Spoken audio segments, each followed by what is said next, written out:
If you want to increase your life, and I mean more money, better relationships, better health, start incorporating this one habit, and I promise you will experience all sorts of improvements.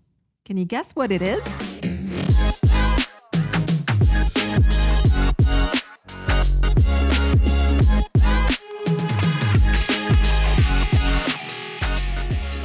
I'm Hina. I'm a peak performance coach, and I'm known for helping my clients make their annual income their monthly income.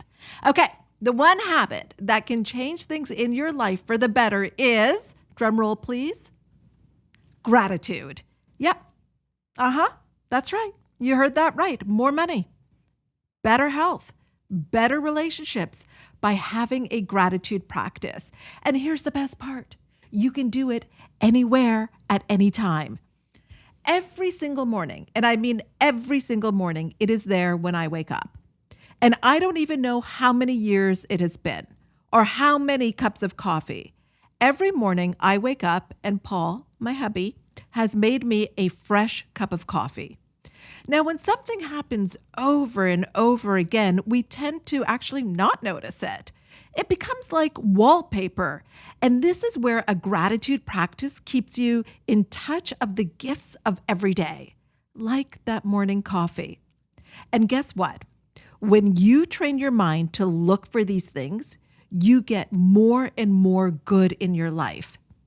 I love what Wallace D. Wattles says in the book, The Science of Getting Rich. The whole process of mental adjustment and attunement can be summed up in one word: gratitude. There is so much evidence on the benefits of gratitude, and the benefits are far-reaching, mentally, emotionally, and spiritually. Type it into your search engine. Well, after this, type it into your search engine and you will find study after study touting the advantages of having a gratitude practice. A gratitude practice is creating a habit of being grateful, which means you're looking for the good. My good friend and mentor, Bob Proctor, would tell me that whenever anything bad happened, he would say, "That's good." Can you imagine that? That is exactly what he would say. He would say, "That's good."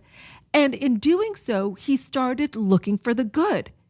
He told me of this one story when someone had called him and said, "I have good news and bad news. Which do you want first?" And Bob said to him in classic Bob style, "You have news. I will decide if it's good or bad." I mean, how amazing is that? And it gets even better. External circumstances and conditions are no longer in control of you. You are in control. You're not fighting the existing reality. You're creating it. And of course, okay, come on, let's face it. I'm going to keep it real with you. It is so easy to be grateful when things are going well. But the benefits of making this a habit is for it to support you when things are not going well. So let's say right now you don't have much money in the bank and you've got some debt. Some of you might be able to relate to that. So what we know is that what we focus on expands. So focusing on no money, thinking about not having money, obsessing over it actually puts you in harmony with it. In harmony with the very thing that you don't want. But if you have a gratitude practice and every day you are writing out that you are grateful that things are starting to shift in a positive direction, and you want to start really general with this. So you don't actually want to start with money because there's too much resistance to that. You're not going to buy it. You're going to be like, "I'm so grateful for the money." And also on the heels of that is going to be like, "Bullshit, bullshit, bullshit. No, you're not. You don't have any. Look at your credit card statements." So you want to start really general. And it can be things like, "I'm grateful for this day. I'm grateful for my bed. I'm grateful for my pillows. I'm grateful for my neighborhood. I'm grateful for hot showers. I'm grateful for good friends. I'm grateful for overdraft protection." Then you can start to get into it. "I'm grateful for the opportunities coming my way," and so on. So you're getting the idea here. So when you get emotionally involved with gratitude, you are tapping into abundance and possibility. And now you've actually changed your vibration because we're all energy. Everything is vibrating. It's just at different speeds. So now you've changed the vibration of your body. And you know that you have done that by how you feel, because probably in doing that, you feel lighter, you feel more expansive. So that's how you know that you've changed your vibration.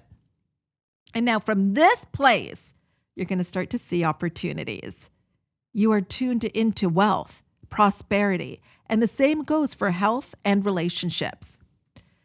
So when you make this a habit and you seriously live from a place of gratitude, and I wanted to say something, I feel like I live in gratitude every single day, and you can still desire more. Isn't that good? You just see the good in everything, and life just becomes so good because that's what you're noticing. Let me give you another example. So we recently got a new car. And this is our first car, like off the lot, new car. And can I tell you something? Paul also does a gratitude list. And sometimes I come down into his office to do my morning calls. So he's already been up. And I look at his list. Do you want to know what the first thing on the list has been lately? The car. Oh, yeah. I mean, before the kids, before me, before his coffee, the car. But honestly, I don't blame him. It's been on my list too. I mean, can I just tell you for a moment? So we used to have the car that when you started it, it was so loud. It felt like a plane was taking off. And then, like you had the key that you'd have to put into the ignition, I'm sure. But so when we first got this new car, I would be going in trying to do that because it took me a while to get into the habit of actually pushing the button. Oh my gosh. And then can I tell you about the heated seats? Heated seats in the winter in Toronto, in Canada is a beautiful thing.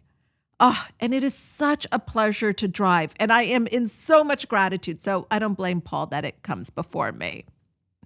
So when it comes to gratitude, I also want to let you know that it's not only for what you have right now, but also what is coming. What are your dreams? Think of your dreams. Think of the things that you want to create in life as your coming attractions and start to be grateful for it. I'm always grateful for my new clients, new speaking engagements, new projects. We are working on some pretty exciting things right now. So I hope that this has inspired you to start your very own gratitude practice. And if you liked this video, will you do me a favor? Hit like and subscribe to it. And I want you to do one more thing. I want you to write something that you are grateful for and put it in the comments. I'm going to read each and every single one. Okay, bye for now.